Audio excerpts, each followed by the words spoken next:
B. Myers, and we are at it once again. Won't be long, man. It's gonna be short and simple, hopefully, and to the point. The episode today is the need for speed, man. This is a hill I'm going to die on. You know what I'm saying? This is something that I believe is pertinent. This is a foundation I believe is needed to be laid for every athlete. So, need for speed. Why that topic? A couple of reasons. It comes from an article, if you will, that I read a while ago by one of a guy that I follow heavily, who I've been following since I've gone down this rabbit hole about speed and the athlete and all of that. And he goes by the name of Tony Holler. And there's an article that he wrote a few years back called the 10 Sprint Facts, right? 10 Sprint Facts article. And this is a great read. So I'm going to discuss that article here today in podcast, but also need for speed. I'm having this episode here today because I have a speed camp that I'm working on, and the speed camp is entitled Need for Speed. So y'all stay tuned for that and more information for that. Shameless plug. But anyway, 10 sprint facts, right? Wow. That I wish I would have understood, and I'm glad I understand now, and I think it'll help others, right, in this journey. Excuse me. Number one, and I'm sorry I'll be looking down because I have notes.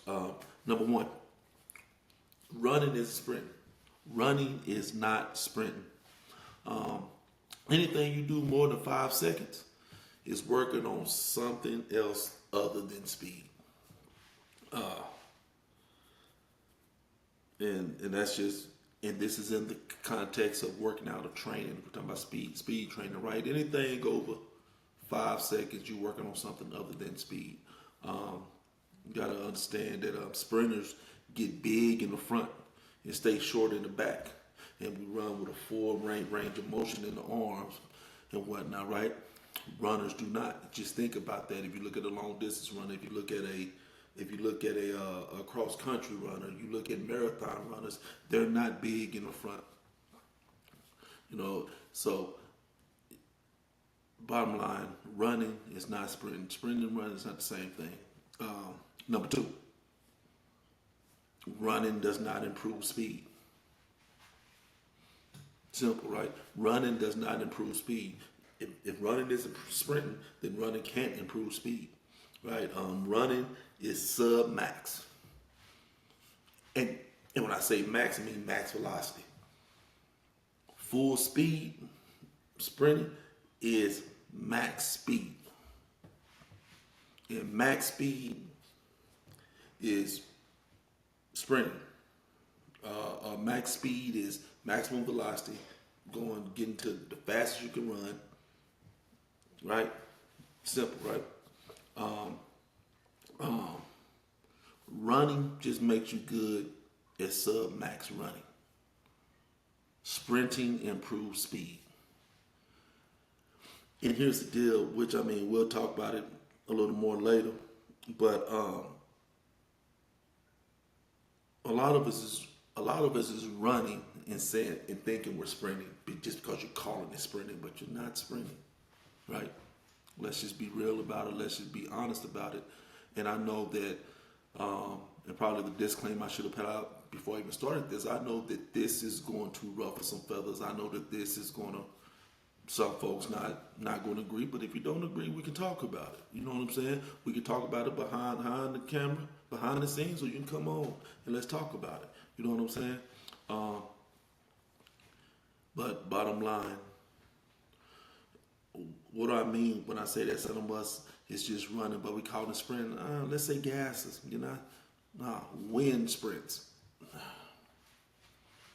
You know what I'm saying? That we like to do after practices and this and that, and we say we're sprinting. Nah, that's not sprinting. You're just running. Number 3. Weightlifting does not improve speed. It does improve strength. Absolutely. And it could transfer to athleticism, but weightlifting will not directly improve your speed. And that's a whole nother topic on this in and of itself that I'm not going to go into. But again, we can always talk about it. And if you'd like to break it down at some other time, we can. Number 4. Race horses are not workhorses. This is a major one to me because you see it. This is like one of the things you see often. Race horses are not workhorses. And here's a harsh reality. Tony Holler says a lot of coaches detrain speed. Detrain speed. You know, they make athletes slow. How? By taking thoroughbreds and forcing them to plow fields. If you want a fast team, treat your horses like race horses and train them for speed, not work. Man.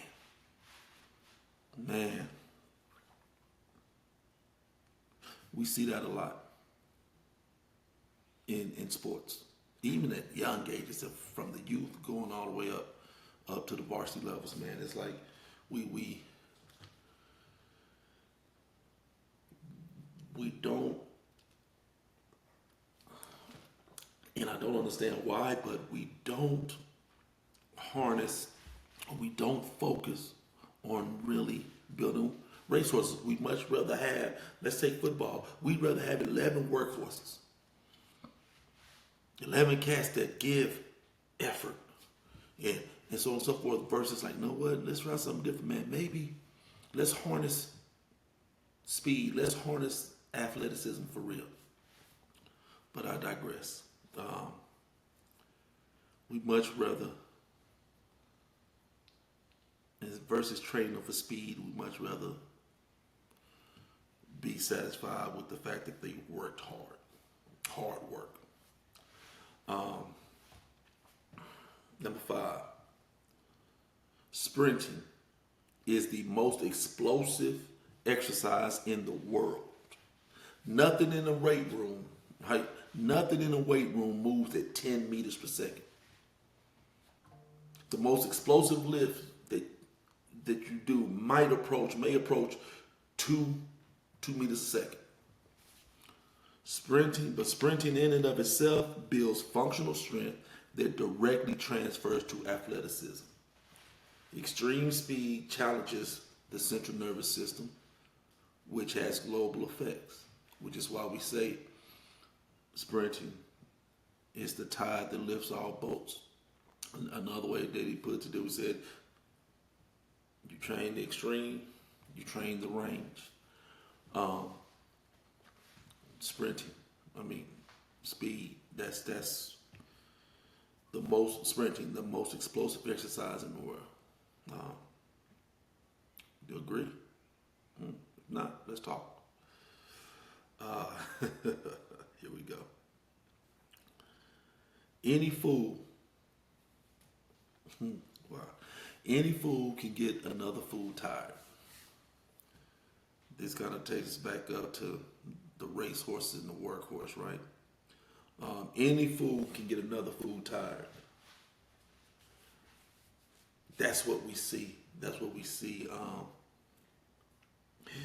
In the article, Tony Holler suggests that toughness is just as genetic as speed.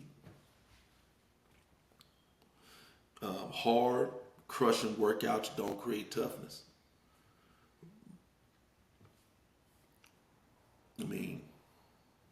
It's just something that's in you, right? But then he goes and says, but if it did, I'd rather have fast, energetic athletes over slow and tired. Because the slow and tired ones go lose no matter how tough they are. And understand this: to get faster, you must sprint for 5 to 6 seconds and rest long enough to do it again.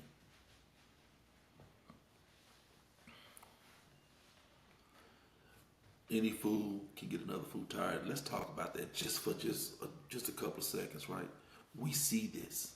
That's part of that workhorse mentality, right? That's part of that. Come on, you got to keep going. Push yourself, push yourself. We hear it all the time. We see it all the time. You can go faster. Get one more. All that. Is there a time for that? Yeah.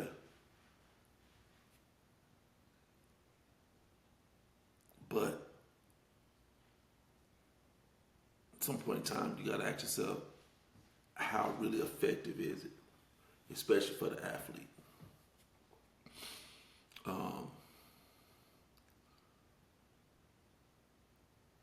And that's the issue that I have. I think really the biggest issue I have. Are we really committed to creating the athlete, to forming and developing the athlete? I really question that a lot here in Plainview and whatnot. But anyway,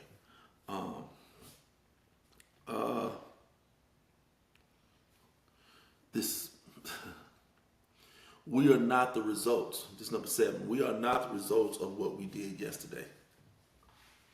We are the sum of what we did for the last 6 weeks, 6 months, 6 years. Understand that speed grows like a tree. I mean, this right here, like, this sums up what PHRELife is, right?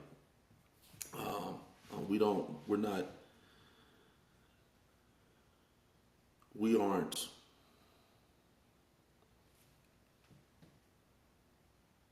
in training, in if you're talking about really developing athletes, there's just a level of patience, right? We're not worried about tomorrow, right? You know what I'm saying? What we doing today, whenever we go out and we get on that track, or we go get on the turf, and we go get on a hill, or we whatever, and we train and work. Now we're not. It's called we want it to compound, right? We want to see the work. We won't see the fruit of the work, and no one understand. We may not see the fruit of the work until next year. I'm talking about the full blossoming of the work. You know what I'm saying?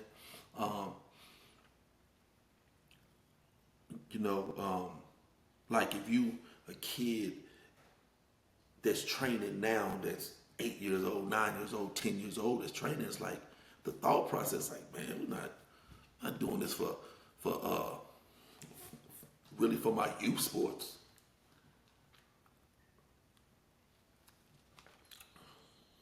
Not doing it for the junior high sports. Where it really starts mattering at is what? Probably high school, at the varsity levels, and then into the college levels. If that's what I mean, you understand what I'm saying? It's like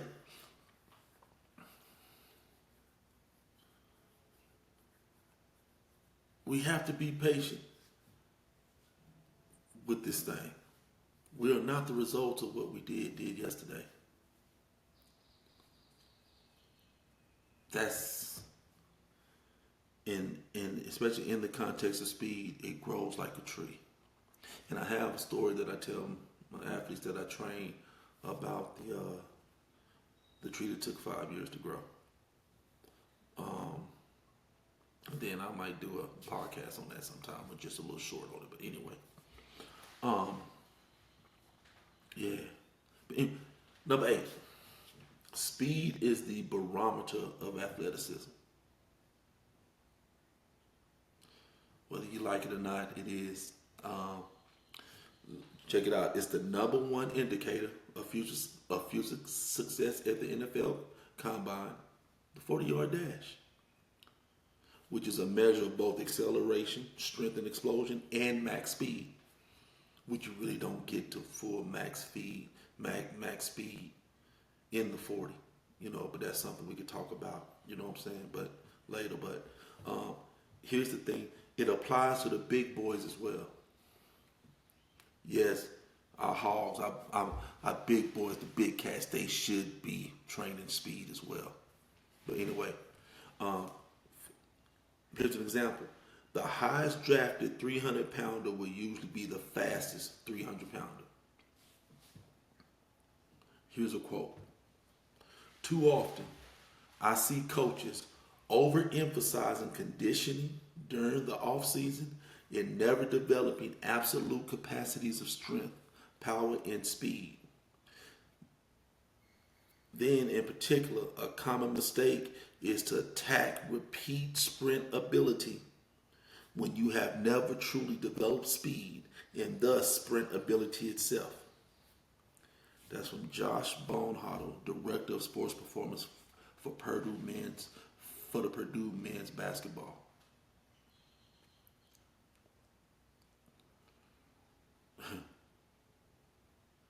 And I'm not gonna pull out my tablet and all that with quotes and receipts because we'll have time to go over that, but coaches overemphasizing conditioning during the off season and never developing absolute capacities of strength, power, and speed. Does that sound familiar?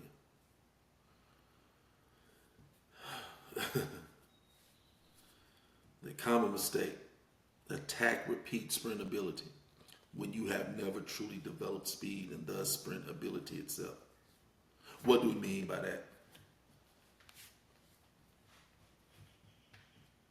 Those gassers that we run after practice and all that, having kids run, big boys running, and getting mad because they can't go full speed.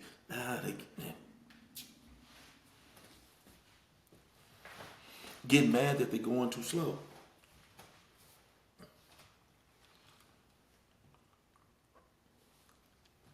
Come on, man. Does that make sense? Like, for real, does that make sense? Number 9.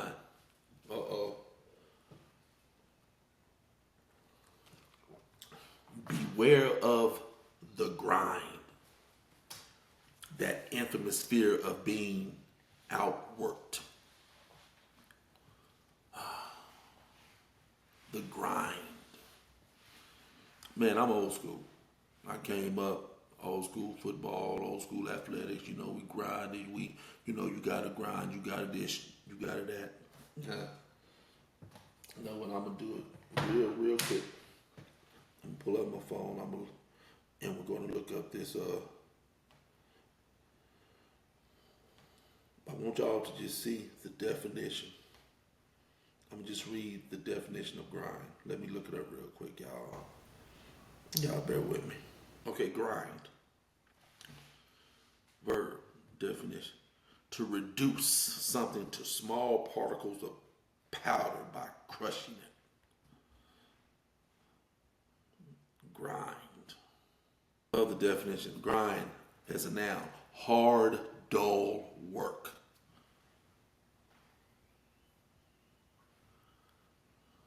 Look at that. Reduce something to small particles or powder by crushing it. To reduce something. And then as a noun, hard, dull work. Something that you normally want relief from. That's what we impose upon our athletes. That's the ideology that we're still, the grind.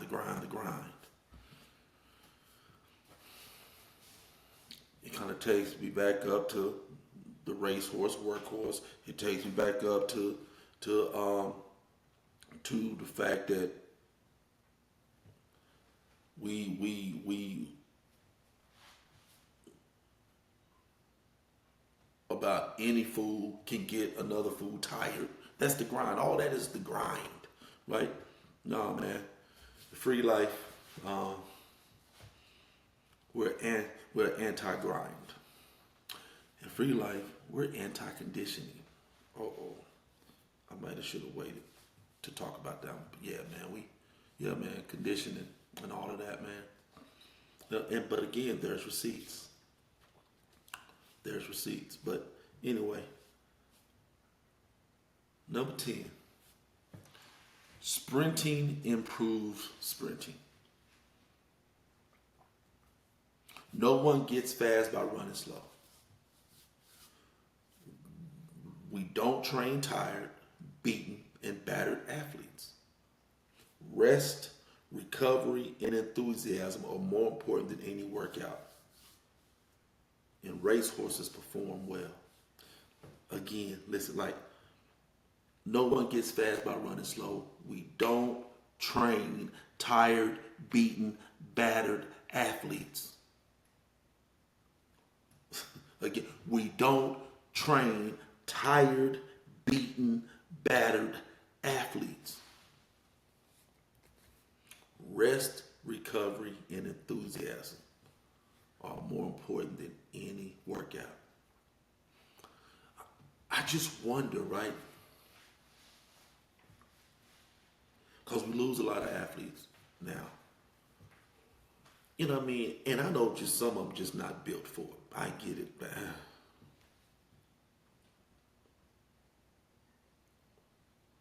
But what if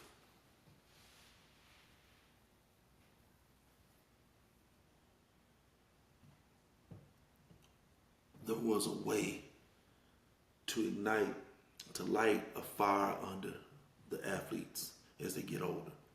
Because it seemed like it dims as they get older. The enthusiasm that they had young when they first started playing. If you ever go watch kids play, man. And when I say kids, I'm talking about like the kiddies. You know, the pee-wees. Watch them play. Whether if it's football, go watch them play flag football. Watch them in practice. Watch them in the games. Watch them. They just love it. Why? Because they're just out there having fun. They are enjoying it. They have an enthusiasm about it. Right? In any sport, basketball, soccer, all that, watch them. Baseball, all that stuff. But then it seems like the older they get, something changes. Because for one, when they're young like that, they're not tired and beaten and battered, right? They're not subjected to the grind, right? But then as they get older, now all of a sudden they are that enthusiasm dwindles, and they don't look forward to going to practice no more. You know, in the ideology that I follow now with training, with speed, with all of that, practice training should be the best part of an athlete's day. That's my approach to it, right? And the game should be the hardest thing they do. And we can talk about that as well. Everything that I'm saying, we can talk about, man. I'm just throwing it out there now in this episode. But I mean, it's like practice should be the highlight of an athlete's day. They should look forward to coming to do what they love to do. You know how they used to be when they was playing YMCA soccer and flag football and stuff. They were just running and ready to go and got full of energy and this and that. Think about the things that they lost and how they lost it. Like that enthusiasm, what happened to it?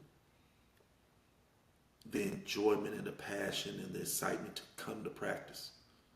What happened to it? And then think about how practices were with them then, and then think about how practices and how quote unquote training is today. The grind,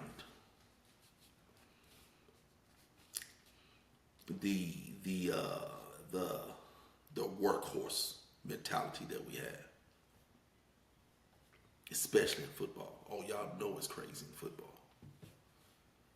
Yeah, just food for thought, man. It's a Free Life podcast. Need for Speed. Need for Speed training camp coming soon. Um, as well as, I guess I'll go ahead and let it out the bag, as well as the youth combine. The 86 youth combine is coming soon too, man. So, yeah. Let's talk, man. It's your boy B Myers. Free life. Practice hard, run easy.